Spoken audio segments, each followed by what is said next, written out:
Olá pessoal, rapidinho, uma visão aqui de um relatório do SBI que eu gostaria de compartilhar com vocês. Ponto 1. Mentalidade básica. A gente não quer números de chamados, a gente quer satisfação do nosso usuário. Se ele teve que abrir um chamado, já não ficou legal. Então a gente tem que trabalhar na não existência dos chamados. Olha só que coisa importante. Esse é o ponto 1. Ponto 2. Nosso ambiente, se a gente observar, ele não é mais um ambiente frágil. Por que eu estou falando isso? Porque se a gente observar o incidente versus requisição, né, o incidente sendo quando a pessoa não consegue usar, né, o que ela tinha que usar, a nossa parte de requisição é maior. Então, o nosso problema não é muito a fragilidade, embora tenha assim, alguns pontos que é a fragilidade ou é a não execução. Mas a gente tem mais na requisição. Por que eu falo isso? Porque a gente tem que observar esses números e para resolvê-los são pensamentos diferentes. Outra coisa, a gente não precisa resolver o nosso ambiente inteiro. Aqui, por exemplo, tem um top 10, usando os agrupadores, né? Lembrando lá do catálogo de serviço, agrupador, depois vem o serviço, depois vem a atividade. Aqui eu estou usando só o agrupador. Então a gente não precisa tomar medidas no ambiente inteiro, né? A gente pode usar né? Estou empilhando, né? O pensamento. A gente pode usar no top 10. E aí nesse gráfico aqui, eu até mandei o link aí, você consegue filtrar ali só para o seu grupo de solução, né? Aqui nessa parte do relatório. Só lembrando disso. É, bem, e aí quando eu falo de incidente de requisição que tem formas distintas, vamos pensar no seguinte. Na requisição, a gente tem dois tipos de requisição que a gente pode dividir. Uma é de dúvida, né, quando a pessoa pede orientação e ela, para a gente resolver, a gente pode, né, quando possível, pensar no design daquela solução, daquela tecnologia. A gente vê o grande exemplo aí, os apps. Ninguém faz curso para usar um app, uma rede social. Né? Então, puxa, ele já nem tem chamados disso porque ele já pensou muito bem no design. Mas se a gente não consegue pensar no design por alguma razão, a gente pode investir em capacitação, né, para aquele serviço específico, aquele tipo de requisição. Estamos capacitando os usuários que precisam, porque a gente já elimina aí. Bem, outro tipo de requisição são os pedidos, né? A pessoa pediu alguma coisa para a gente. Para os pedidos, o estado da arte é que a gente tenha o autoatendimento, né? O próprio usuário consiga pedir, né? Sem alguma interface humana ali, o próprio sistema ou serviço ele permita esse autoatendimento, esse autosserviço. Esse seria o melhor dos mundos. Não sendo possível, que exista automação, né? Automatização daquele procedimento. O próprio sistema veja ali o padrão e atenda o usuário. Não sendo possível ainda, padronização. Vejam que para a gente ter a automatização e o autoatendimento, a gente já tem que ter a automatização, a padronização, eu digo. E a padronização ela pode servir tanto para a equipe interna, para todo mundo consiga reproduzir, né, aquele atendimento, não dependa de um ou outro, né, ou que o atendimento seja diferente de um para outro, ou para a gente padronizar, para a gente passar para a central atender.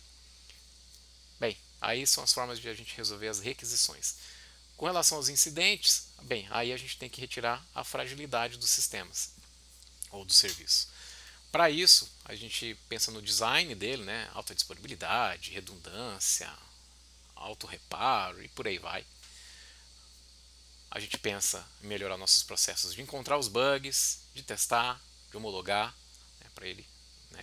Tô tentando fazer uma escala aí para a gente conseguir essa robustez. A gente pensa no nosso processo de mudança, quando a gente vai mudar o software, né, o que a gente precisa fazer, quem a gente precisa avisar, precisamos treinar, precisamos fazer o quê? Está muito ligado ao de cima, né, do bugs, teste de homologação. A gente pensa em monitoramento, né? Poxa, como é que eu faço se eu vou falhar, né? Sei onde eu sei encontrar isso antes do usuário reclamar para a gente. Lembrando, mindset, não existe chamado. Consigo detectar antes. Eu estou monitorando o funcionamento básico daquele serviço, né? Não só CPU, memória, isso aí é mais infraestrutural. Eu estou verificando, né, a iteração daquele serviço, né? Sei lá, a gente pensando aqui rápido, só para deixar mais claro isso. Fora os aspectos de infraestrutura que sim a gente tem que monitorar. Estamos monitorando a principal entrega daquele serviço. Então, se a gente pensa aqui sei lá, no SDPA, estamos monitorando a quantidade de documentos, né, que ele gera, e ali a gente já conseguir ter um padrão para a gente, o mais rápido possível, conseguir monitorar, por exemplo. E, Bem, também com relação ao incidente, a recuperação, né? O nosso procedimento de recuperar um certo tipo de problema, ele é padronizado, todo mundo sabe fazer, a gente consegue fazer rápido, a gente consegue repetir, independente da pessoa.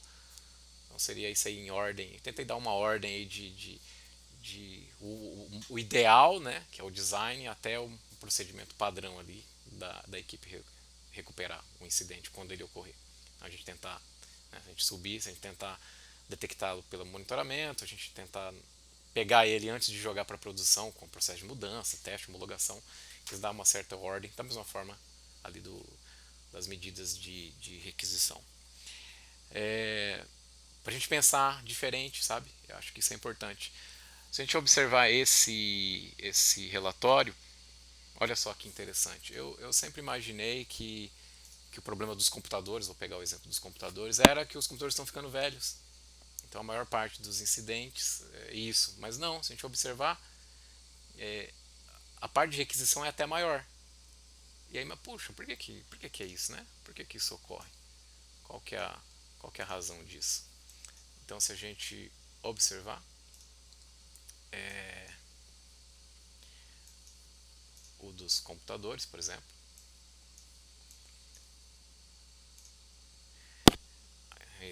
até dar um mini curso aqui do SBI, né? A gente seleciona esse, select this.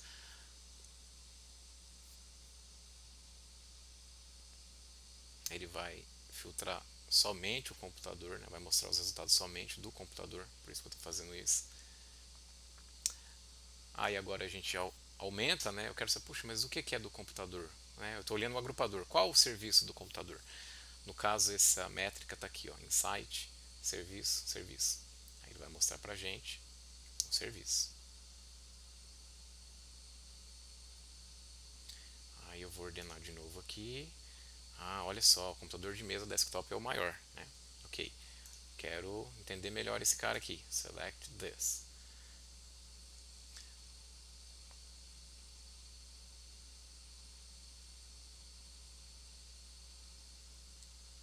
Ok, eu vou dar um drill down. Vou no Insight de novo agora, eu quero entender qual é a atividade dentro do computador que demanda mais, né?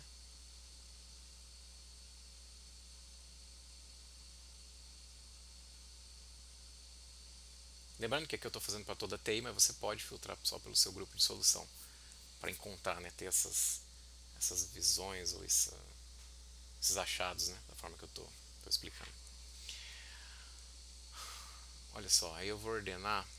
Aqui já está pelo total, e se a gente observar o top 1 dos computadores, não é problema de computador, é orientação de computador. Né? Então, puxa, o que será que as pessoas têm dúvida de usar? Né?